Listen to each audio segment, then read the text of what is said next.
Welcome back to Weekend Prime. Now, discussion around church and tear gassing has taken a blame game even as the president orders that police guard churches.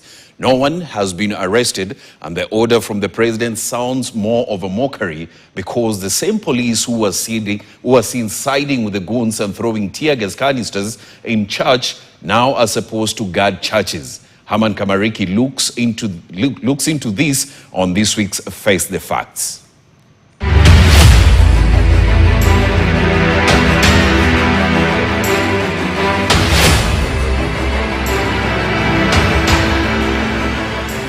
Welcome to Face the Facts. You know, our politicians think we are ignorant.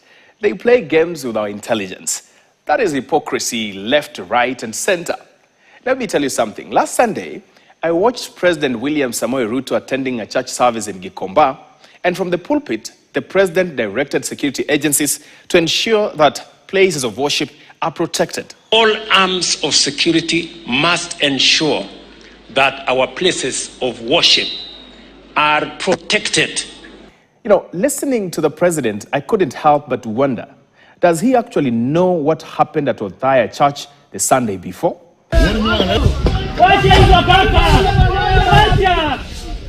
Mr. President, in this video, security officers you are asking to protect places of worship are seen shielding goons, or perhaps are the goons using police vehicles, government vehicles, GK number plates?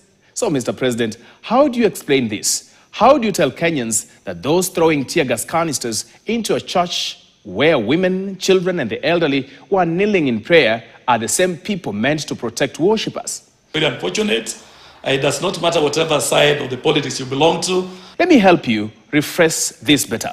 You should have said this. Our security agencies protect places of worship.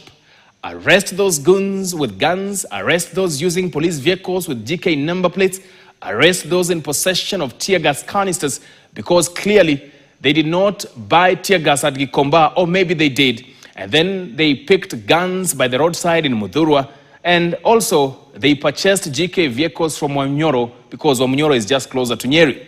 They only forgot to change the number plates of the vehicles from GK to their personal numbers. And one registration number GKB765X. That would sound more honest.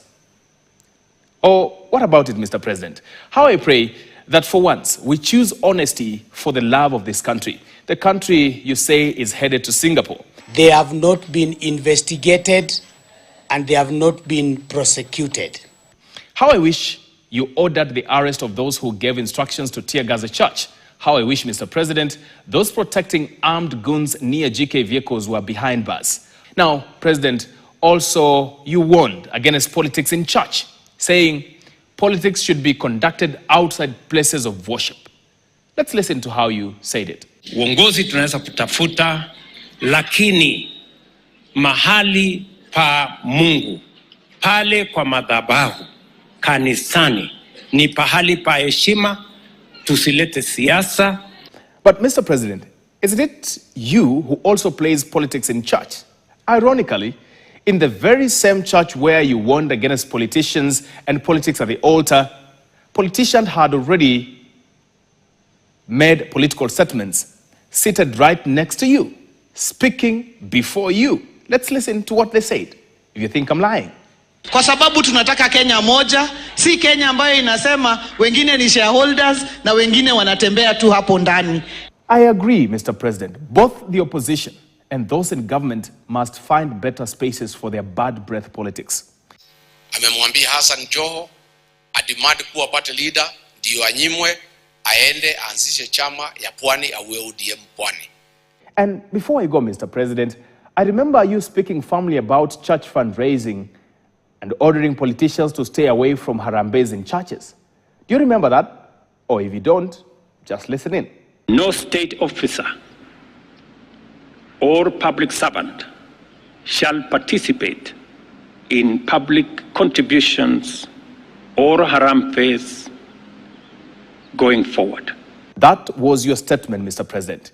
Yet before we could blink an eye, you were seen leading Harambees alongside your closest allies. Is this not you? And we are going to serve God through our giving. So we have absolutely no apologies to make as we give to God.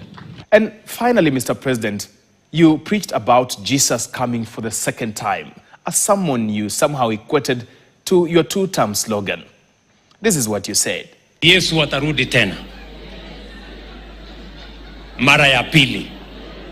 So wakati mnasema two-term, mjue kuna two-term ya Yesu kurudi na mjipange. But allow me to read the scripture because you missed something. 1 Thessalonians 5:1-2 tells us that Christ will come unexpectedly, suddenly, unplanned, like a thief in the night. Not scheduled, not campaigned for, not branded, but as a thief. That is first the facts. My name is Haman Kamariki.